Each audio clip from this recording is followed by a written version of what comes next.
너희 안에 이 마음을 품으라. 곧 그리스도 예수의 마음이니 그는 근본 하나님의 본체시나 하나님과 동등됨을 취할 것으로 여기지 아니하시고 오히려 자기를 비워 종의 형체를 가지사 사람들과 같이 되셨고 사람의 모양으로 나타나사 자기를 낮추시고 죽기까지 복종하셨으니 곧 십자가에 죽으시며. 아멘. 우리가 하나 되는 것이 하나님의 뜻이고 그리스도의 제자됨을 나타내는 표라 그랬는데 그러기 위해서 필요한 것 중에 하나가 겸손이라 그랬습니다. 헛된 생각을 버리고 자기를 낮추는 것이라 그랬습니다. 바로 이 겸손을 위하여 각자가 겸손해지면 어떻게 될까요? 전체 하나 될 수 있겠죠. 각자는 겸손을 위하여 나아가 하나됨을 향하여 헛된 망상을 품지 않기 위하여 헛된 생각으로부터 이제는 모두가 하나님의 뜻을 향한 일치된 생각을 갖기까지 그곳까지 향하여 우리가 나아갈 길을 먼저 보여주신 분이 계시다 했는데 바로 우리 주 예수님입니다. 예수님이 하나님 앞에 자기를 낮추시고 하나님의 뜻을 이루는데 하나님과 완전히 뜻이 하나 되어서 주의 뜻을 성취하는데 우리에게 최고의 모범이 되어주신 분입니다.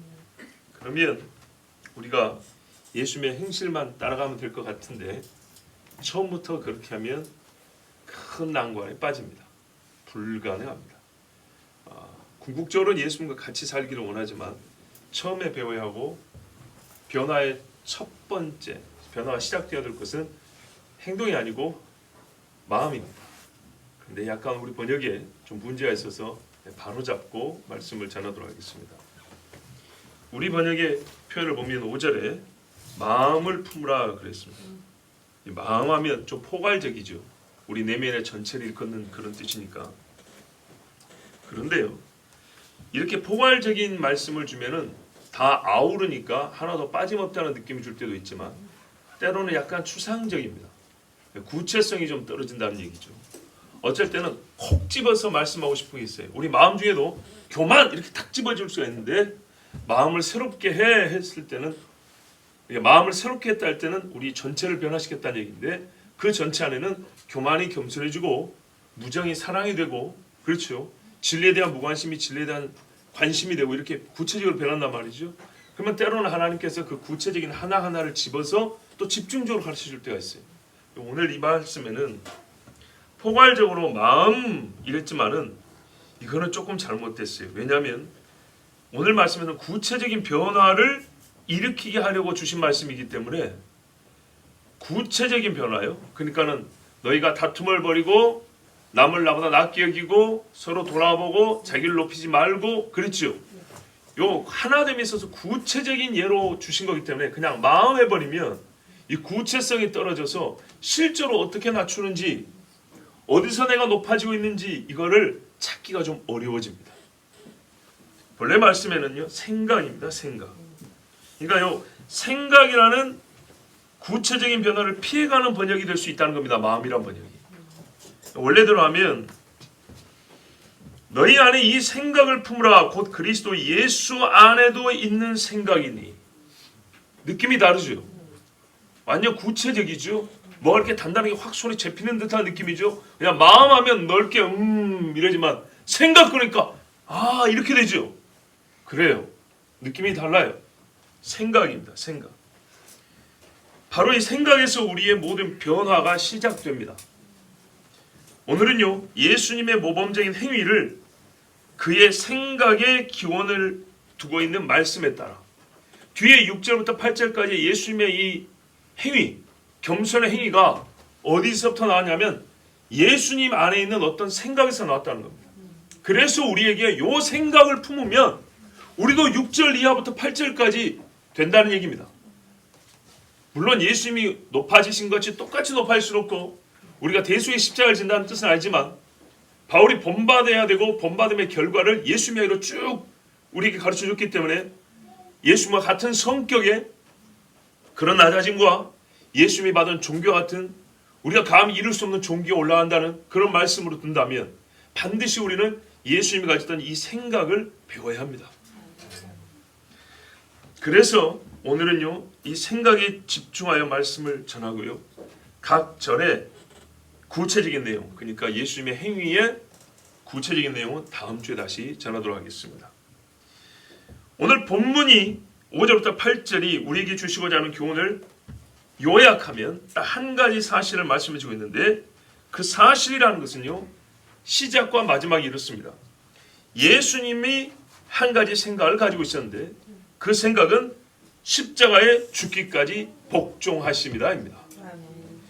예수님의 생각은 십자가에 죽기까지 복종하셨으니, 이렇게 5절부터 8절을 요약할 수 있습니다. 저는 여기서 전에도 말씀드린 대로 순종이라고 쓰지 않은 점에 대하여 주목했습니다. 우리 그리스도인이 좋아하는 말은 복종이 아니라 순종인데 왜 여기다가 순종이라고 하지 않았을까? 순종이 제사보다 낫다 그랬는데, 여러분, 순종보다 복종이 더 아름다울 때가 있고 더 빛날 때가 있다고 말씀드린 적이 있습니다.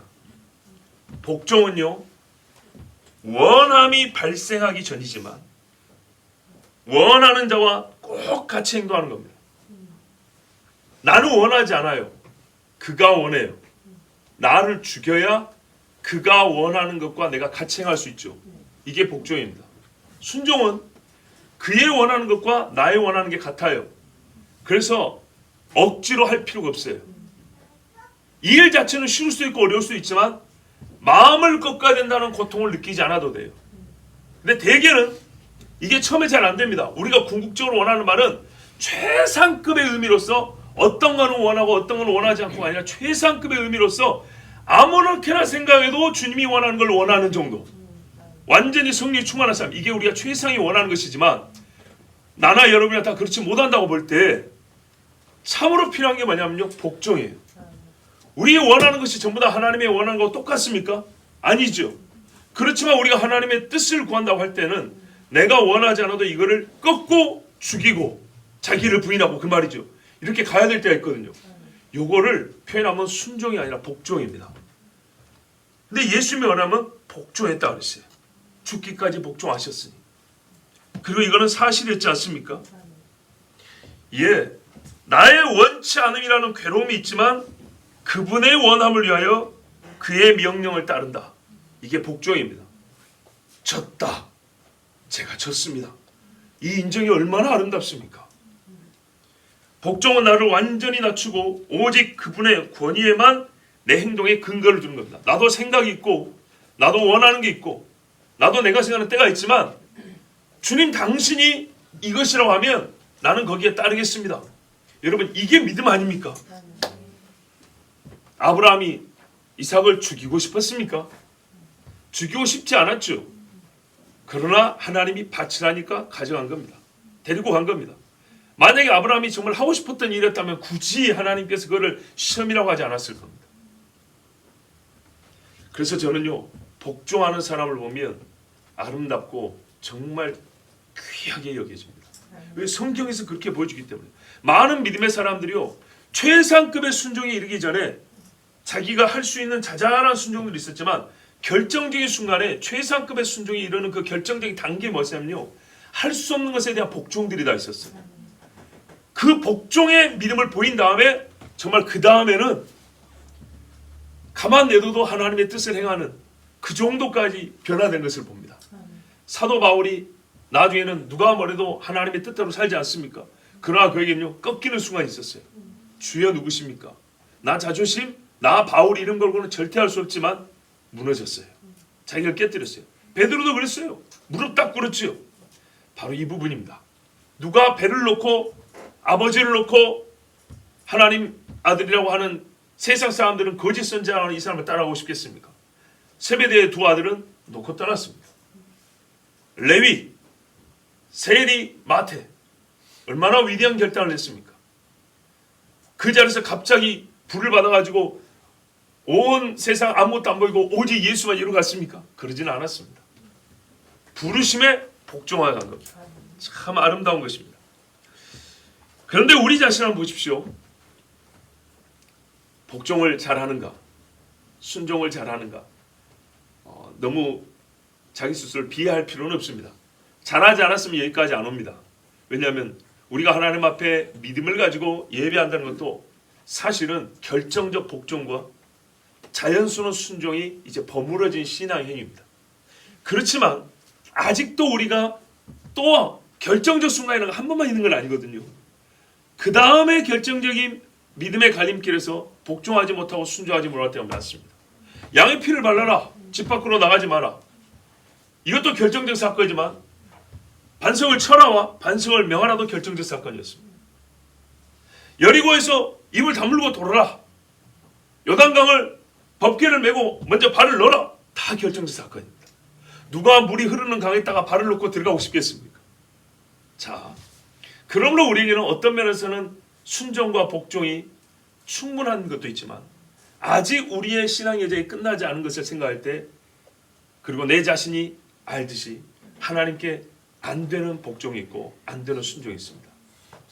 그것을 우리가 좀 오늘 생각해 봐야 되겠습니다. 다르게 표현하면 아멘이 될 때가 있고 아멘이 안 될 때가 있어요. 우리의 성향상 아멘을 크게 한다 적게 한다 이런 말이 아니고요. 내 마음에서 하나님 예! 라고 되는 데가 있고 안 되는 때가 있다 이 말이에요. 어떻게 아멘이 크고 작고 또 사라지는가를 내 스스로 한번 봐보십시오. 가장 클 때는요. 나는 목소리로서 아멘이 아니라 하나님 앞에 응답으로서 아멘이 가장 클 때는 내가 알고 있어요. 지금 하시는 그 말씀에 대해 내가 알고, 그리고 내가 믿고 있어요. 내가 또 하고 있어요. 자랑스럽잖아요. 하고 있으면. 아니면 내가 할 수 있어요. 능력이 있어요. 거기에 더하여 내가 하고 싶은 일일 때 아멘이 크게 나옵니다. 점점 작아지는 때는요. 이것들 중에 한 가지씩 일치되지 않을 때예요. 내가 안 믿는 부분이에요. 내가 잘 모르는 부분이에요. 내가 할 수 없는 부분이에요.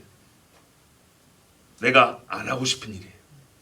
이럴 때 아멘이 한 당씩 한 당씩 건전지 떨어지지 떨어집니다. 그 중에서 가장 안타까운 경우는 언제인가 하면 예스 예스 예스에다가 마지막에 노. 안타깝죠. 이 부분이 어딨냐. 궁금하시죠? 오늘 본문을 상관하여 전해야 되기 때문에 제가 예수님 이야기로 들려드릴게요. 예수님 말이죠. 이 땅에 오신 하나님의 아들입니다. 시편에 보면 옛적에 아버지께서 나를 위하여 육체를 준비하셨고 내가 이 땅에 와서 이 죄인들을 위하여 택함 받은 사람들을 위하여 피 흘려 죽어야 된다는 것을 아버지께서 말씀하실 때 기뻤다 그랬어요. 기쁨으로 왔다 그랬어요. 거기서 아버지와 다툼이 일어나지 않았어요. 이 계획을 세우고 엄마 뱃속에서 9달 이상 자라서 태어나고 말구유에 누워지고 12살까지는 유대인 여러 아이들처럼 똑같이 유년 시절을 보내고 성년식도 하고 30살이 되기까지 열심히 청년 시절에 아버지 목소리를 돕고 여기까지 세상에 하나님의 아들이 뭐 한다고 이 땅에서 톱질을 하고 대패질을 해야 됩니까? 여기에까지 아버지와 하나 다툼이 없었어요. 전부 다 예스 예스 예스 할렐루야 할렐루야였어요. 아멘 아멘이었어요. 죽은 자를 살리고 병든 자를 일으킬 때도 아멘 아멘이었어요. 그렇죠. 옳은 일이고 본인이 기뻐했다니까 하고 싶은 일이었어요. 원하는 일이었어요. 그런데요. 33년을 살면서 단 한 번도 이거 아닙니다. 바꿔주세요라고 한 적이 없었는데 십자가가 눈앞에 왔을 때 그 고통의 크기를 아심으로 이 잔을 내게서 옮겨 주옵소서라고 구했습니다. 끄트머리였어요. 그죠? 그 고통 때문이었습니다. 무언가 사유는 있습니다. 사유가 없다는 말은 아닙니다.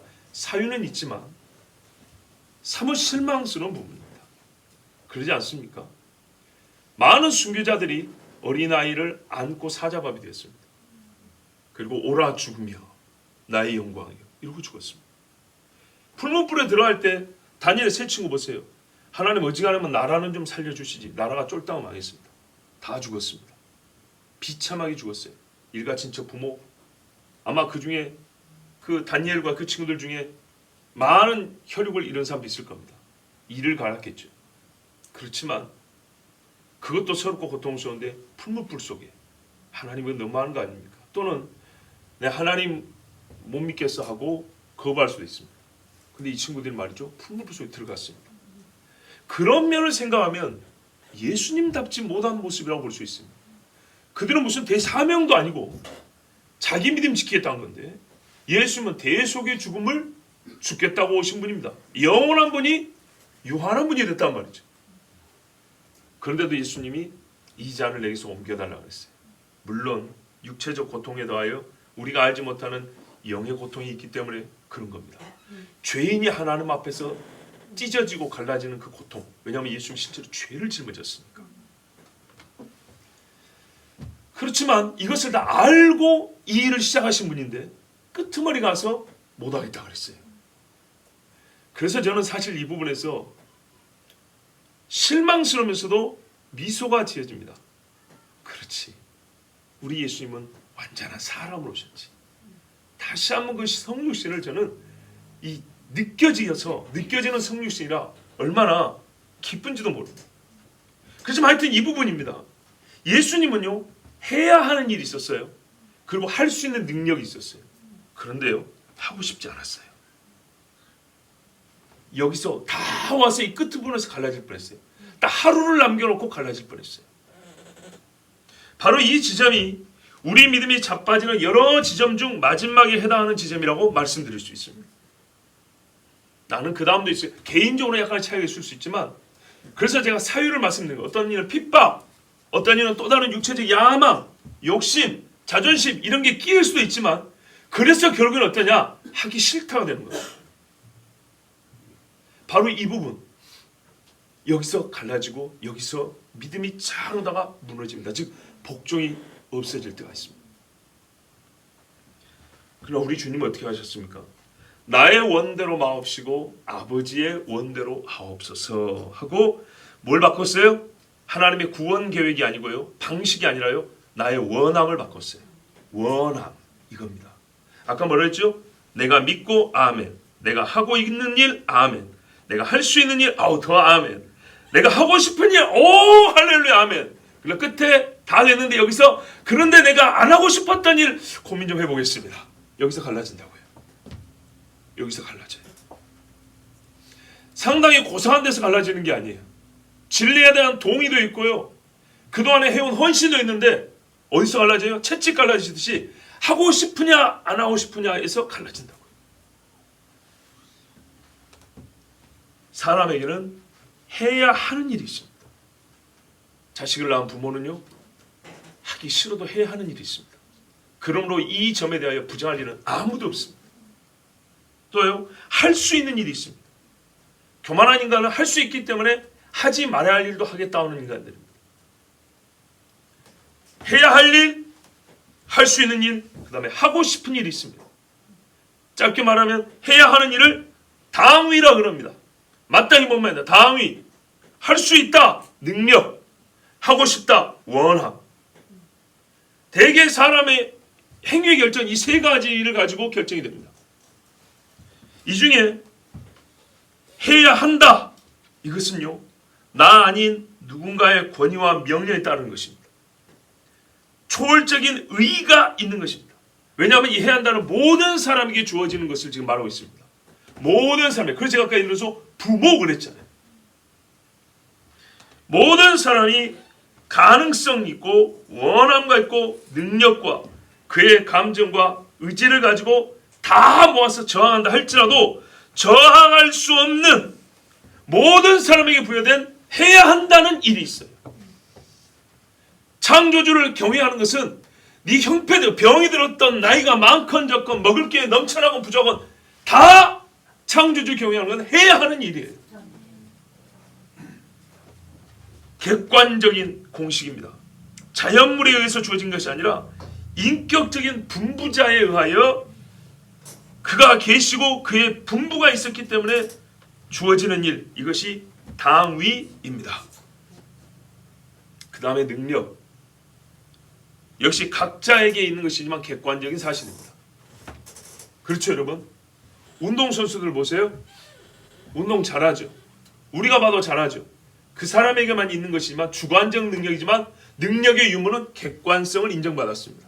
능력입니다. 마지막 원함은요, 각자의 뜻으로 주관적인 감정과 의지를 나타내는 것입니다. 그래서 이 원함은 어떻게 하냐면 하겠다와 하지 않겠다로 표현되기도 합니다. 무슨 말이냐면 마음에 하고 싶다가 행위에 하겠다로 표현될 때 하고 싶다와 하겠다는 한 끗 차이로, 종이 한 장 차이로 순식간에 바뀝니다. 참 재밌습니다.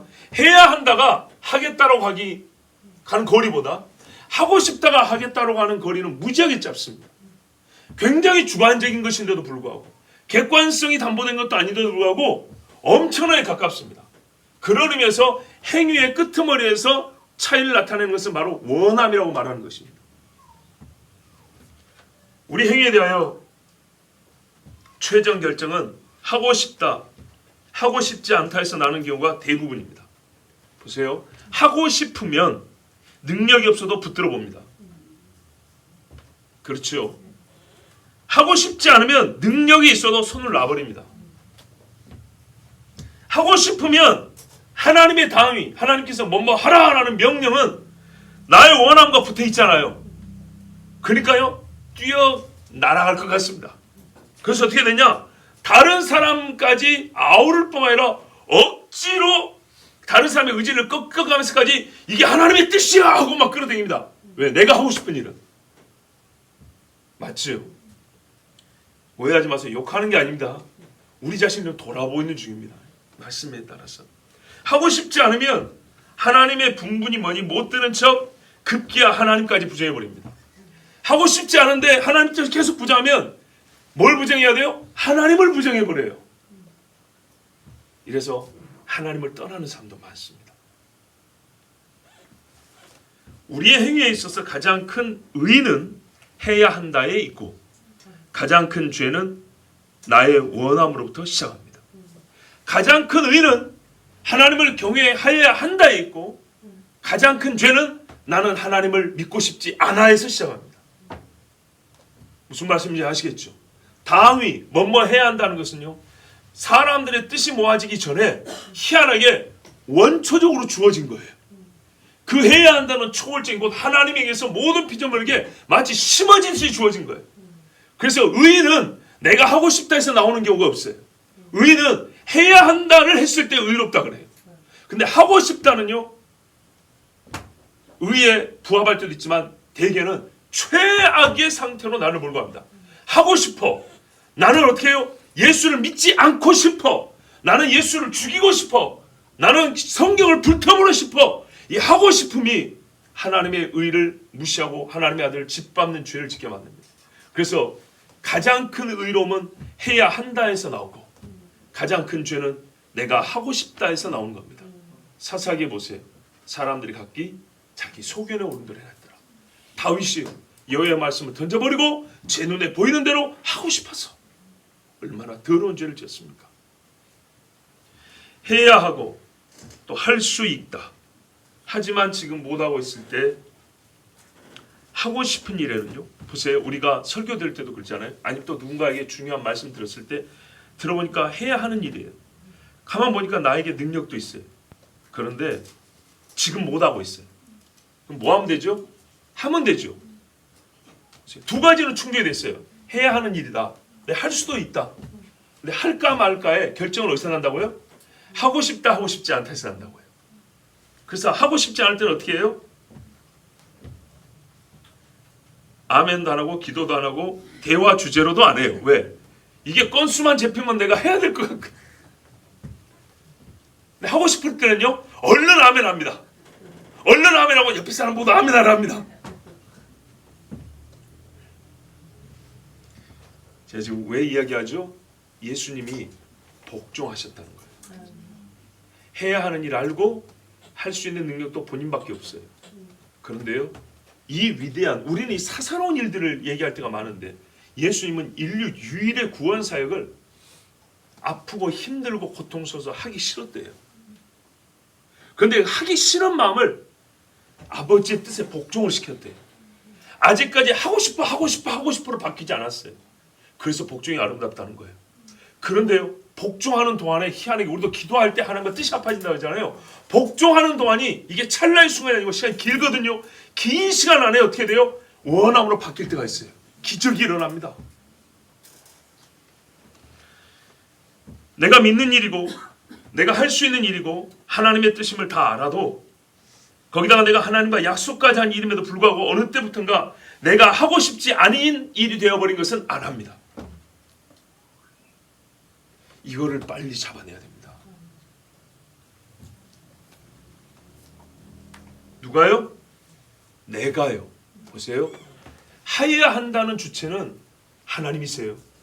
근데 일을 결정할 때 끄트머리 가서 하고 싶다 하고 싶지 않다는 내가 주체입니다. 보세요. 뭐가 뭐를 막아요? 내가 하나님을 막는 거예요. 결국 마지막에 순종을 막는 것은 나입니다. 나의 원함, 나의 원하지 않음.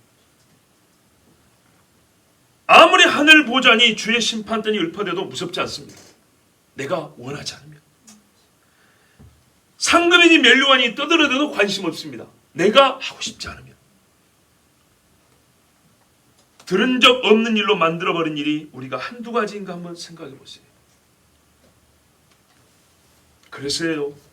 전 여기서 마음을 바꾸라고 말하고 싶지만 오히려 성경을 따라 생각을 바꾸라는 성경을 따라 여러분에게 말씀드립니다. 생각을 바꿔야 됩니다. 마음요.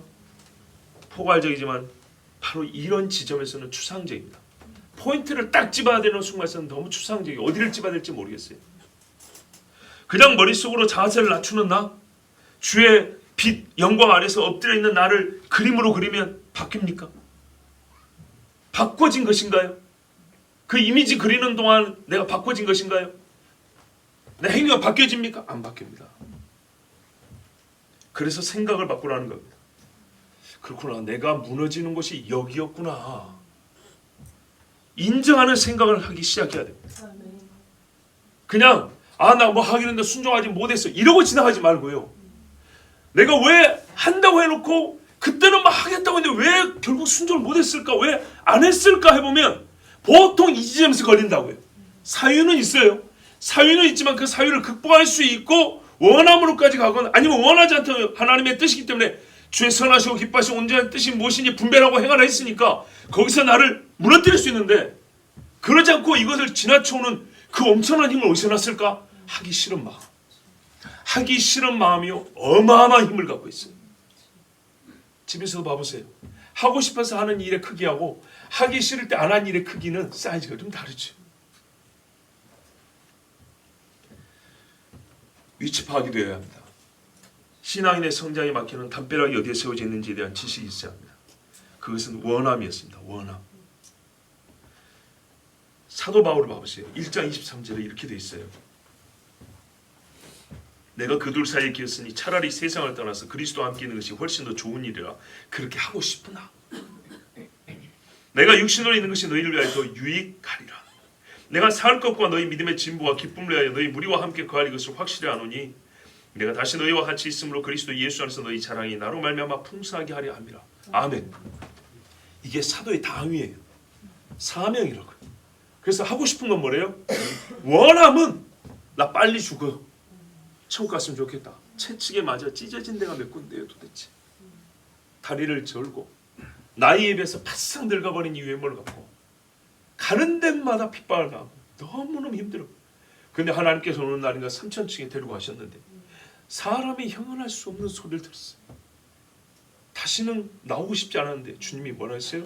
너는 저기에 있는 교회들을 돌보라 그랬다고요. 그래서 나 개인적으로 원하면 뭐냐면 차라리 죽고 싶다 그랬어요. 그러나 내가 여기 있는 것이 너희를 위하여 좋은 일이라. 너희를 위하여 좋은 일을 하는 것이 아버지의 뜻이요 나의 주님의 뜻이기 때문에 나는 사실 개인적으로 보면 갈팡질팡하지만 나의 주님의 뜻에 복종하노라 그랬다고요. 그래서 너희한테 간다. 반드시 간다 이랬어요. 바로 이것이거든요. 이렇게 바울이 자기 이야기를 해주면서 앞섰던 선생님 예수님 이야기를 지금 해주고 있는 거예요. 얼마나 같습니까? 근데 우리가 어디서 무너진다고요? 진리의 내용 파악도 됐어요. 이해도 됐어요. 뭐뭐 해야 한다는 뭔가 당위감도 붙어 있어요. 근데 거기에 다음에 행위가 나올 법한데 뭐가 될 듯 찔끔찔끔 안 되는데요. 뭐냐면 뭔 사유인지 몰라도 하고 싶지 않아요. 오늘 그러고 싶지 않아요. 내가 자존심 숙이고 싶지 않아요. 오늘 좀 힘든 거, 그 힘든 거 감수하고 싶지 않아요. 그 불편한 거, 그 불편한데 잊고 싶지 않아요. 이해는 돼요. 나도 그러고 여러분들도 이건 남의 이야기, 우리 다 이야기입니다. 그런데요, 바로 그 지점에서 복종과 불복종이 갈라진다는 얘기입니다. 하나님의 뜻을 이루지 못함, 하나님과 분열이 그 가장 기본적인 뿌리와 같은 진리 다툼에서 나오면 이해가 되는데 거기가 아니라 나의 원함에서 나눠진다 이 말입니다. 나의 원함. 우리는 옳은 일을 위하여 나의 원함을 포기하기도 하고요. 포기되지 않을 때는 나의 원함이 어떻게 나를 끌고 가냐면 지금까지 걸어온 의의 길을 끊어버려요. 생명에 이르는 길을 막아버려요. 원하지 않아요. 만일에 예수님이 원하지 않아서 여기서 멈춰버렸습니다. 그러나 우리가 이 중요한 이 지점 여러 번을 반복하여 경험하고 행하면서도 한번 돌이켜보지 않습니다. 내가 잠잤던 것도 한번 돌이켜본다고요. 누굽니까? 야곱도 누웠던 자리를 한번 돌이켜보고 여기가 주여 제가 여기로 다시 오겠습니다. 이런데 우리가 하나님 앞에 잘한 지점도 한번 돌이켜보면 다음에 또 할 수 있겠죠. 무너진 지점도 한번 돌이켜보면 다시는 무너지지 않을 것인데 이 위치를 생각해보지 않고 무심히 지나쳐버려요. 그러면서 그냥 카운트되지 않는, 너무나 수가 많아서 카운트되는 나 많이 불순종했지 이러고 지나간단 말이에요. 여러분, 이런 현상을 지각하지 못하는 것이 우리에게 참 큰 실수였습니다. 지각할 때 경험하고 있는 일을 부를 이름을 가지게 되는 기회를 얻습니다. 우리가 그거를 딱 기억하고 알게 되면 이거를 지칭할 이름을 갖게 돼요. 그러면 더 잊어먹지 않아요. 하나의 지식으로서 이후에 나의 결정에 영향을 미칠 만한 힘으로 삼을 수가 있습니다. 이름을 붙이면. 그래서 제가 오늘 이 말씀을 가지고 이름을 붙인 겁니다. 원함이라고. 예. 우리의 원함이 어디에 있는가?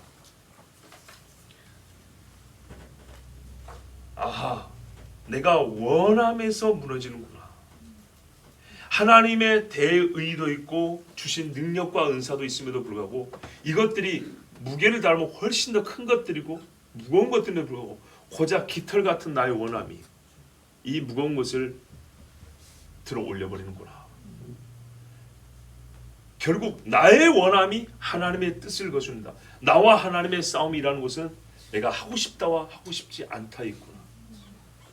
욕정 때문에, 자존심 때문에, 뭐 여러 가지 사연이 있어요. 또 중요한 핍박이 있어요.